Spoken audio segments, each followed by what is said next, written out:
Hello, hi, welcome to the Lipstick Chat. We are back with a quick update of Genesis. Hey, izinto ziyenzakala lapha. All right, fine. Let us start with Ishmael. Ishmael is stressed because Ukai cannot get an ID, cannot get a residential address. Ukuthi uzoyenzani, we don't know. At this point, we are all waiting on him to make sure ukuthi something happens because we're rooting for him, right? Kube ubani uGabriel. Gabriel managed to paint Felicia ngathi umuntu omubi, like painted like proper. Ne? At this point, Felicia has been kicked out of her business. Girl went to the police. Walanda amaphoyisa one by one. Athi nje lo muntu ufuna ukungikhipha kucompany yami le yakhe yimi in.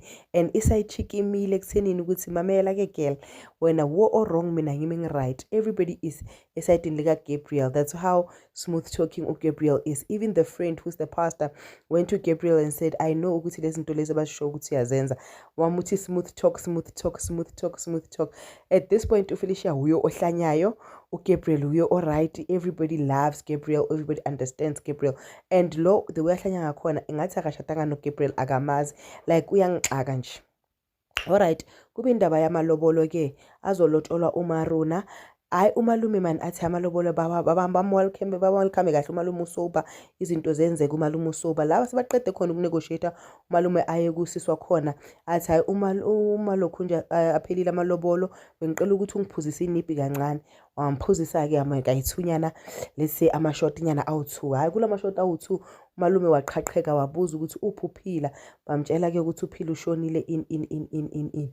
Seqediwe ke, and then when they were going to fetch umakoti so that the in-laws can see their bride, wathi mamelani ngiyanizwa ukuthi mina niyakhuluma, I hear you guys going there in there, but no one is saying anything about uphila. The person that you are marrying had a child. No one is acknowledging that child. No one is saying anything about ukuhlala lo mntana ushonile. What are you guys speaking about? Yo, ngaleso sikhathi uMaruna uyangena athi kanti awusiyitshitshi.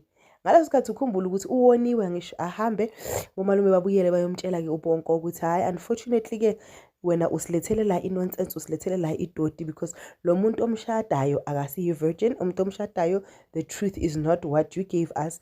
Unomntwana owuphila. So sathi hayi yena kusowakhathi hey family sitshelile, phola mdogo, phola owakhe nje, right shiqi. What's going to happen with this relationship? Has the silver cup been broken, or will Maruna's mother find a way to make sure ukuthi laba bayabuyelana, lo mshado uyaqhubeka? Because at the end of the day, this is their bag, and an important bag at that. So twang or no twang.